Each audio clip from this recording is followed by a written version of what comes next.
My major in my undergraduate was English, just English literature. And I also taught ESL, English as a second language. And in my MFA, I did an MFA in creative writing, poetry.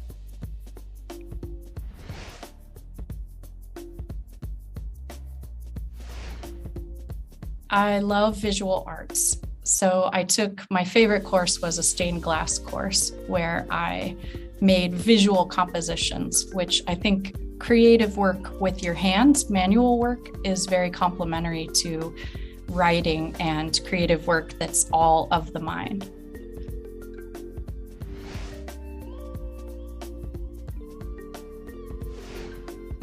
I think probably the most important thing is to be able to learn from your mistakes and to keep practicing. Even when you don't feel really good about something, keep working through it until you feel more confident. So I think probably gaining a writing voice and gaining confidence in writing. And we do a little bit of communication, like oral presentation type communication. So gaining confidence in your own voice is what I would really hope students get out of WCS 150.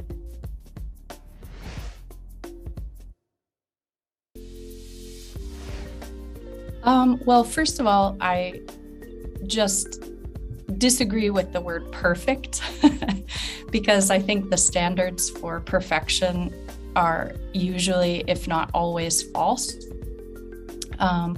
But I think a student who is successful in WCS 150 is one who is diligent, continually showing up for the lectures and also for the exercises, diligent in doing the work. It is work.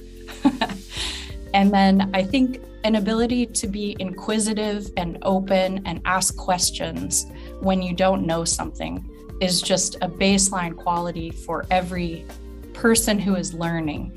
It's an absolute foundational skill for being educated, is being curious, asking questions.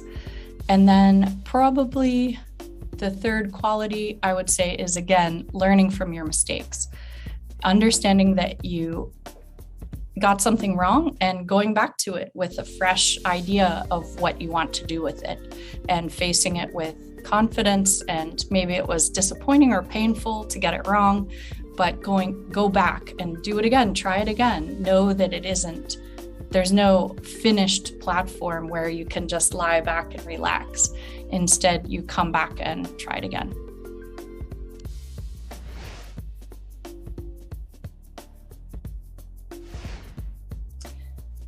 Again, I kind of fundamentally disagree with the premise of the question, which I understand the desire for an A, but I think that that's a little bit of a misplacement of priorities, because the most important thing about the course is learning to stumble and fail and try again and build your skills.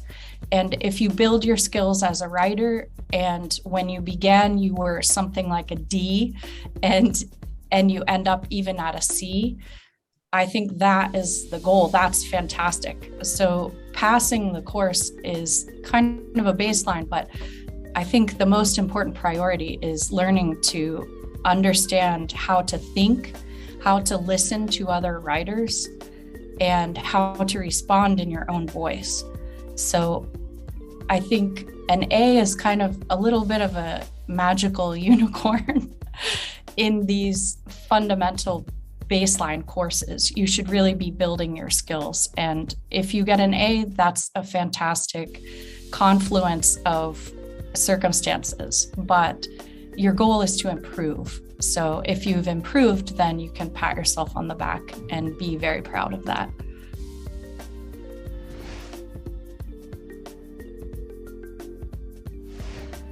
So I disagree again. I'm full of disagreement this morning. I disagree again that Nazarbayev University students have a lower level. I've worked with much lower of levels. And I think all levels are good. Wherever you are, start from where you are. But I think that the primary ways that I've seen to improve your skills are, something in me wants to say work, work, and work, but I think it's also passion. I think it's aligning your priorities with your ultimate goals. So if your goal is to be a writer, then your priorities should really lie with the writing courses, and you should pursue your professors and ask them how to get better and really work on the material, as in read a lot, write again and draft, and really be willing to get your hands dirty with poor writing and then being told that it's poor and then improving it. So I would say, I think that about sums it up, right?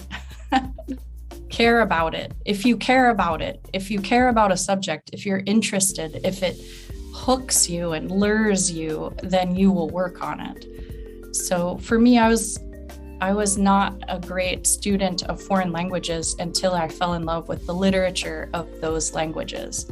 So for me, that was the passion that drew me. So what is the passion that draws you, and what is your goal?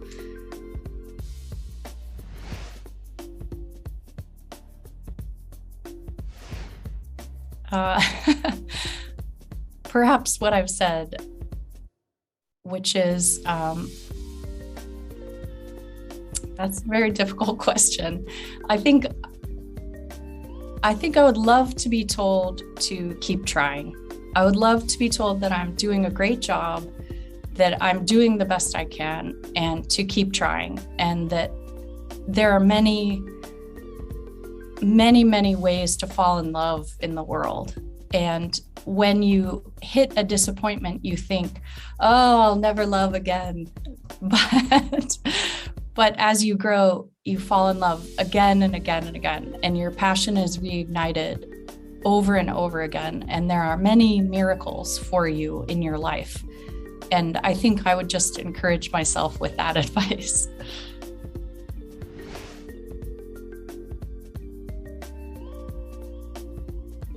Online or offline? Offline. Offline. Practical experience or good theory? Practical experience. Rhetorics or say what you mean? Oh, I teach both. Rhetoric. Okay. Useful but narrow specialized course or versatile course? Versatile. Live Zoom sessions or pre-recorded lectures? Live stream. Okay. Several mini assignments or one large assignment? Several mini assignments. Okay. A student who turns on camera or a student who is actively participating? Ooh, often those go together. Actively participating. Okay. Ordinary straight A student or C- genius? Ordinary, no, that's hard. Oh, goodness. I love them both. Can I love them both? Yes, yeah, sure. Okay. There is such option. To speak in many languages or to understand animals' language? Or to understand what? Animals' language. To speak in many languages. Okay. Spend a year living in one country or spend a year living in a new country every month? Ooh, spend a year living in one country. I'm tired and old. For moving. Okay, and the last one, real books or audiobooks? Oh, again, so difficult. My eyes are bad. I love real books, but I've graduated to audio because my eyes are bad. So, and they're different skills. I guess I would say real books. If you can see well, real books.